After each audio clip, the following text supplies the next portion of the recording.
नमस्कार प्रिय दर्शकों, आपने थंबनेल में देखा जहां मैंने लिखा है कि गुरु से हटी शनि की नीच दृष्टि और राहु का टूटा घमंड। अब रचेंगे देवगुरु बृहस्पति आपके लिए इतिहास।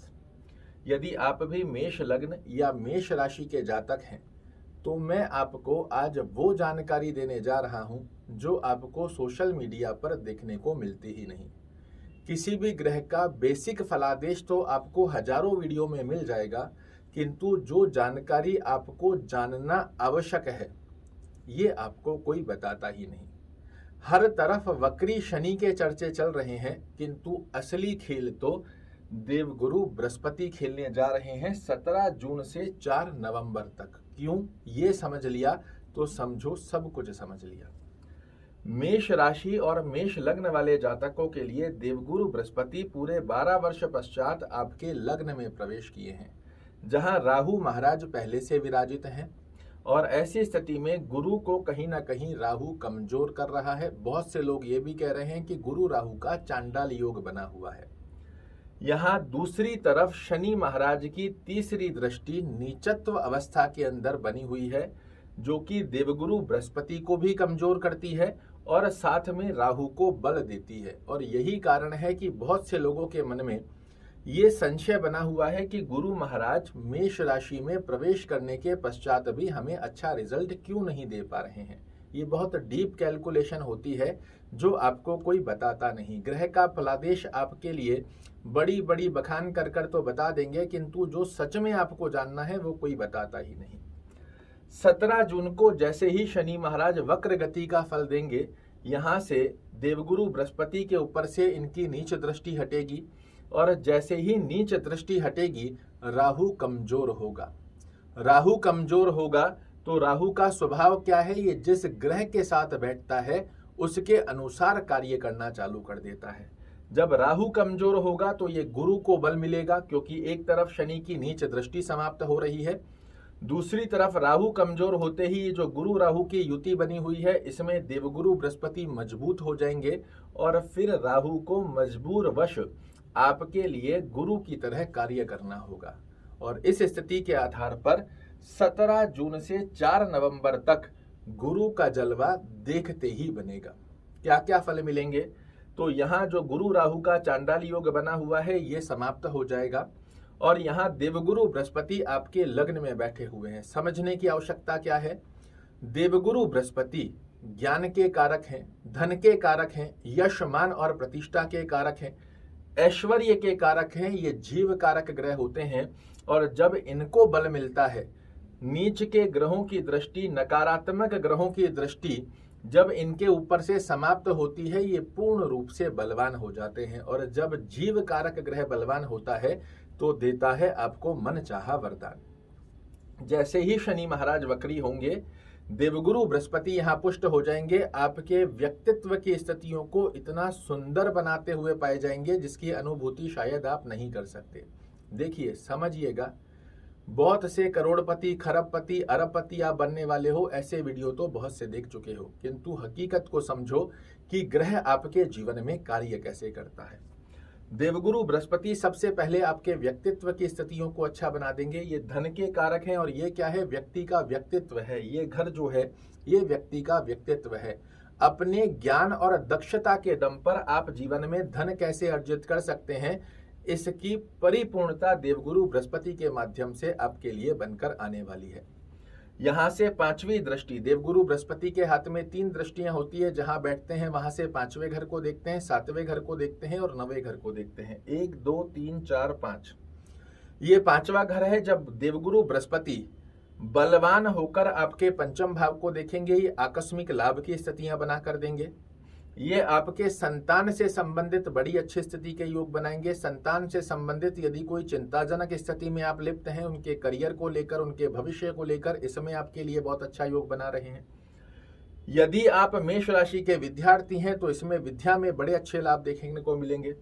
ये आकस्मिक लाभ का भाव भी है। किसी भी प्रकार से अपनी ज्ञान, बुद्धिमता और चातुर्यमता के दम पर आप आकस्मिक लाभ को प्राप्त करें, इस प्रकार का आशीर्वाद भी देवगुरु बृहस्पति देंगे।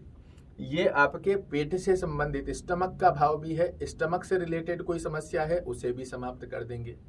ये आपकी बुद्धिमता और चातुर्यमता का घर है। ज्ञान का कारक ग्रह जब बुद्धि और चातुर्यमता को देखता है तो ये व्यक्ति को व्यक्ति विशेष जैसा ज्ञान प्रदान करता है। ये लव अफेयर रोमांस का स्थान भी है। यदि आपके रिलेशन में कोई प्रॉब्लम चल रही है उसे भी बहुत अच्छे स्वरूप में बल देकर, कोई भी असमंजस चल रहे हैं, अंडरस्टैंडिंग से रिलेटेड प्रॉब्लम चल रही है उसे भी समाप्त कर देंगे। जब देवगुरु बृहस्पति बलवान दृष्टि से और साथ में ही नीचस्थ शनि की दृष्टि से मुक्त होंगे, राहु कमजोर होगा, राहु गुरु की तरह कार्य करेगा, सप्तम भाव को दृष्टि देंगे। सप्तम भाव क्या है? तो ये आपके स्पाउस का हाउस है। अगर पुरुष है तो महिला का घर है, महिला है तो पुरुष का घर है। यहाँ पर जब गुरु राहु की युति बनकर इस स्थान को देख रहे थे तो आपने देखा कहीं ना कहीं कलह क्लेश, अंडरस्टैंडिंग रिलेटेड इशू क्रिएट हो रहे थे। किंतु जब देवगुरु बृहस्पति बलवान होकर आपके सप्तम भाव को देखेंगे, यहाँ से दाम्पत्य जीवन को बड़ा मधुर बना देंगे। दैनिक रोजगार जो आपका डेली अर्निंग का सोर्स है इसे एक्टिवेशन दे देंगे। इसी के साथ में आप देखोगे तो ये पार्टनरशिप का भाव भी है। अगर आप किसी से पार्टनरशिप में कार्य कर रहे हैं इसमें सफलता का योग बना देंगे। उन कन्या व बालकों की स्थिति जिनके विवाह में बिना फिजूली से विलंब देखने को मिल रहा है, उन स्थितियों में भी श्रेष्ठ योग बनाकर आपको देने जा रहे हैं। और देवगुरु बृहस्पति की नवम दृष्टि अपने ही घर को देख रहे हैं।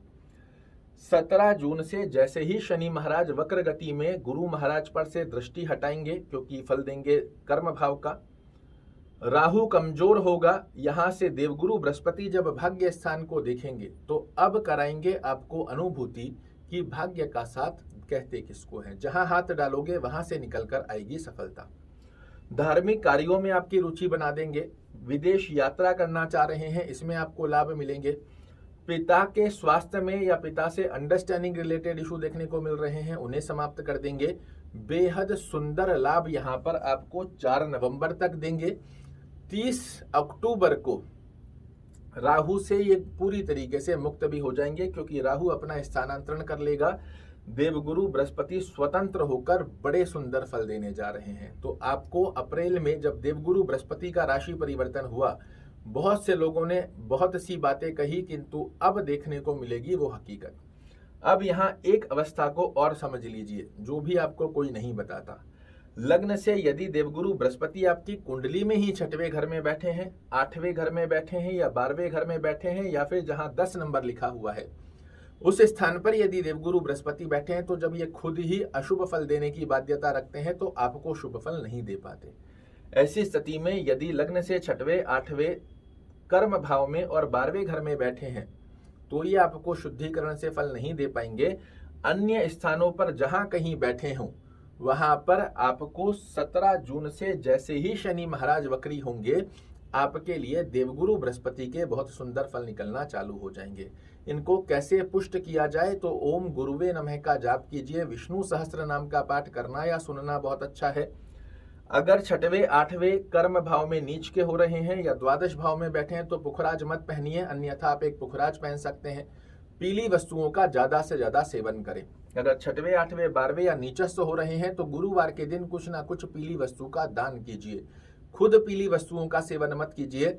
गुरु का जाप कीजिए, विष्णु सहस्त्र नाम का पाठ कीजिए। आप देखेंगे अगर गलत भाव में भी बैठे हुए हैं तो नकारात्मक दृष्टिकोण नहीं बना कर देंगे, और एक अच्छे भाव में बने हुए हैं तो यहीं से देवगुरु बृहस्पति का जलवा देखते बनता है। आशा करता हूं मेरे द्वारा दी गई यह जानकारी आपको पसंद आएगी। कल फिर से एक नई जानकारी लेकर आपके सामने उपस्थित होऊंगा। तब तक के लिए नमस्कार।